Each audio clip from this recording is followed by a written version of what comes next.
This is Dr. Grande. Today's question is, can I analyze the case of Robert Chambers Jr.? Just a reminder, I'm not diagnosing by this video, only speculating about what could be happening in a situation like this. If you enjoyed this video, please like it, subscribe to my channel, and consider supporting me on Patreon. I'll put the link to Patreon in the description for this video. First, I'll look at the background of this case, move to the timeline of the crime, then offer my analysis. Robert Emmett Chambers Jr. was born on September 25, 1966, in New York City. His mother was a private nurse who once treated John F. Kennedy Jr. for a respiratory illness. Robert's father distributed videocassettes. A videocassette is a rectangular plastic housing that holds a reel of magnetic tape. It allowed the recording and playback of analog video and audio and was popular in the 1980s and 1990s. Robert's family was by no means wealthy, but he still managed to attend prestigious preparatory schools on the Upper East Side of Manhattan. His mother worked diligently to get him scholarships. The other students at the high-priced schools never really accepted Robert. They realized he was not from a wealthy family. Robert developed some difficulties regulating his intake of alcohol and other substances. He engaged in petty theft to fund his substance use problem. Robert attended Boston University, but was kicked out after one semester. Allegedly, he had used a stolen credit card. Robert continued his criminal career by committing burglaries. Despite being trapped in a cycle of drug use and criminal behavior, Robert still had friends and romantic interests. He was actually pretty popular with the Upper East Side elite. They found him to be physically attractive, which apparently was all that was necessary to win their affection. Robert had a girlfriend, but he also kept his options open. In June 1986, Robert met an 18-year-old woman named Jennifer Levin at a famous bar on the Upper East Side called Dorian's Red Hand. This business is often simply referred to as Dorian's. Unlike Robert, who wanted to appear wealthy, Jennifer's family actually was wealthy. She was a true member of the Upper East Side crowd. A few weeks after meeting, Robert and Jennifer spent the night together, but they did not have sex. Jennifer was impressed with Robert and thought he was a real gentleman who had restraint. Not long after this, the couple had sex. Based on what Jennifer told her friends, she was quite pleased with Robert's sexual performance. Robert's girlfriend did not know that he was dating Jennifer, and Robert did not appear to be that concerned that his girlfriend would find out. Now moving to the timeline of the crime. On August 25, 1986, Robert and his girlfriend were both at Dorian's. Jennifer showed up to the bar as well. She asked the bartender to hold her purse for her. The bartender agreed, but only if Jennifer counted her money first. She had $40 in her purse. Jennifer was eager to have sex with Robert that night, but she became upset after he ignored her. Robert also ignored his girlfriend. The only lover he was interested in that night was cocaine. He gave the cocaine a lot of attention. After his girlfriend left the bar upset, Robert decided to talk to Jennifer. They left the bar together at 4 a.m., now on August 26. Before leaving the bar, Jennifer once again made it clear to her friends that her intent was to have sex with Robert. The couple walked to Central Park, near 5th Avenue and 83rd Street. For some reason that may never be known, Robert strangled Jennifer in Central Park. He posed her body to make it look as if some type of crime related to sex occurred, but Jennifer was not attacked in that way. Robert left her body half naked and covered in scratches. He then walked about 100 feet away and remained there. At about 6:15 a.m., Jennifer's body was discovered by a woman riding a bicycle. The police were notified and responded to the scene. As they were standing there, Robert was still only about 100 feet away. A crowd of onlookers had gathered in the area. The police told everyone, including Robert, to leave. Jennifer had been seen with Robert by several customers at Dorian's. The police paid Robert a visit and found that he had scratches on both sides of his face and on his hands. Robert agreed to go to the police station to be interviewed. He attempted to explain the scratches on his body. He said that his cat caused the scratches on his face and a sanding machine cut his fingers. I think he should have said that a cat operating a sanding machine caused the scratches. The alleged feline perpetrator was later cleared of any wrongdoing after Robert admitted the cat had been declawed. Robert denied leaving the bar with Jennifer. After the police told Robert that customers saw him leaving with Jennifer, he admitted that he left the bar with her, but he claimed they parted ways once they were outside. Jennifer went to buy cigarettes. The police pointed out that Jennifer did not smoke. Robert once again changed his story. Here is the final story Robert supplied to the police. He and Jennifer went to Central Park, where Jennifer tied his hands behind his back using her underwear. She did this because she wanted to have rough sex. Jennifer became too aggressive. She grabbed and scratched his testicles. Robert managed to get his hands free. He grabbed Jennifer and threw her in order to protect himself from her vicious attack. He stood up and said, "Jennifer, come on, let's go," but she did not reply. Robert implied that the impact caused by throwing Jennifer must have killed her. At this point, Robert panicked, which is why he did not call the authorities. Robert was charged with 2 counts of second-degree murder. 1 count was intentional murder. The other was murder committed under circumstances evincing a depraved indifference to human life. About a year and a half later, on January 4, 1988, Robert's trial started. It lasted 13 weeks. The jury could not reach a unanimous verdict after 9 days, which prompted the state to offer Robert a plea bargain.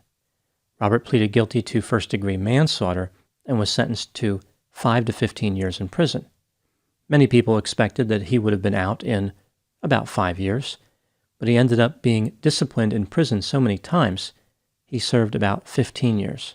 He was not released until February 14, 2003. Robert would find himself incarcerated again in August 2005 when he was sentenced to 100 days in jail for a misdemeanor drug charge. On October 22, 2007, Robert was arrested and charged with multiple counts of selling a controlled substance and 1 count of resisting arrest. The police said that Robert and his girlfriend ran a cocaine operation out of their 17th floor Manhattan apartment. In 2008, Robert pleaded guilty to selling drugs and was sentenced to 19 years in prison. He will be released sometime between 2024 and 2026. Now moving to my analysis. Here are my thoughts on a few areas that stood out to me in this case. Item number 1. This case was widely covered in the media. It was dubbed the Preppy murder. I think most of the fascination was due to the purported characteristics of the 2 people involved. Robert portrayed himself as if he was one of the Upper East Side elite. He told people his mother was a physician and his father was the president of a record company, neither of which was true. Robert had a lot of support from the community. Many people wrote letters to the court. He was described as physically attractive, generous, considerate, and slow to anger.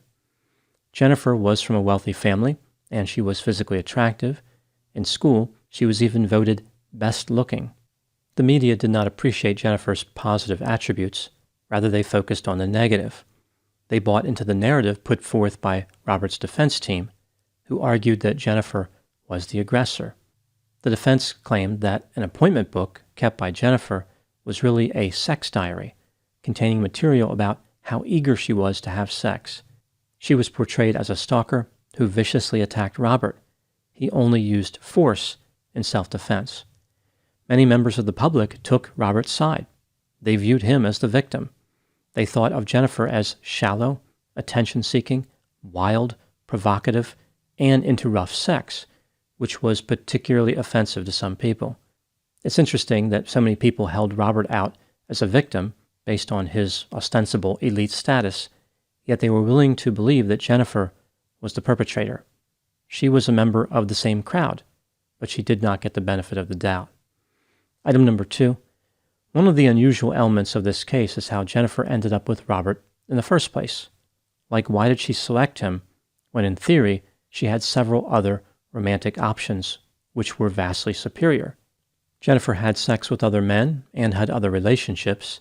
she had many different options. What was so special about Robert in particular? It appears as though Jennifer found herself in a destructive cycle that was highly focused on sex. She had sex with various men, and this made her feel good about herself. This was especially true when the men gave her compliments on her physical attractiveness. The sex itself was unsatisfying for her, but the compliments were very important. Jennifer had a series of on-again, off-again relationships which were acrimonious and contentious. She kept returning to destructive relationships partially because she had low self-esteem.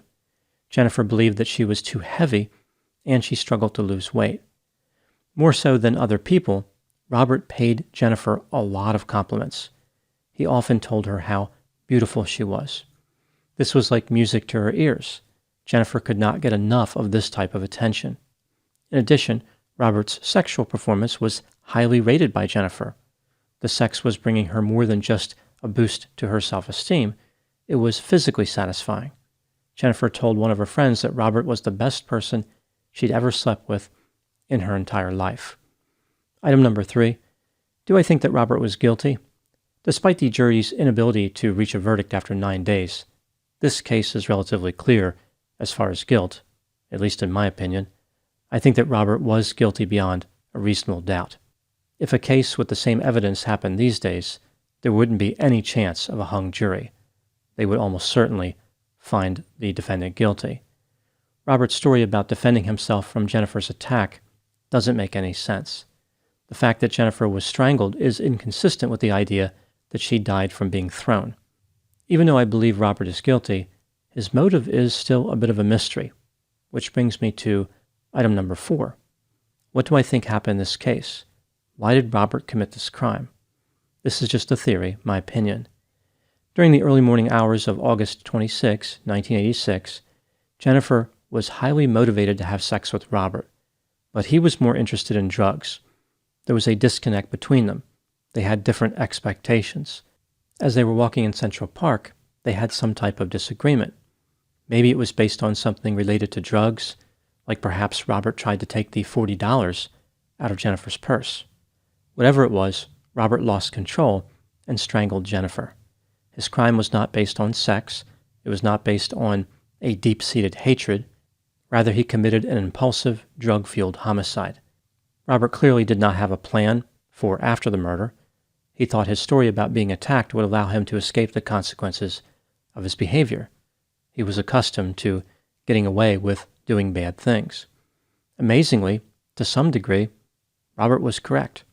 Many people disregarded the evidence, including Robert's criminal history, and focused on the idea that he was physically attractive.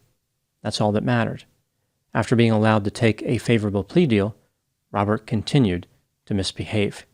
He accumulated 27 disciplinary violations in prison for various offenses including weapons possession, drug possession, disobeying direct orders, and assault. After finally getting out of prison, Robert went back to his true love, substances. His drug offenses earned him more prison time than the manslaughter charge. Now moving to my final thoughts. Robert had a number of narcissistic and psychopathic characteristics. Just a few examples. He had a sense of entitlement, he was sensation-seeking, he had a lack of empathy, he was grandiose, manipulative, self-centered, and believed himself to be special. Robert was deceptive, impulsive, and irresponsible. His behavior made it abundantly clear that he was dangerous, but he had 2 attributes that for many canceled out all of his negative qualities. He was physically attractive, and he possessed a superficial charm. Robert was a great example of style over substance. Jennifer was immature and insecure, which made her particularly vulnerable to Robert. He killed her in a moment of rage, perhaps after she attempted to see below the surface and discovered his dark side. Those are my thoughts in the case of Robert Chambers Jr. Please put any opinions and thoughts in the comment section. They always generate an interesting dialogue. As always, I hope you found my analysis of this topic to be informative. Thanks for watching.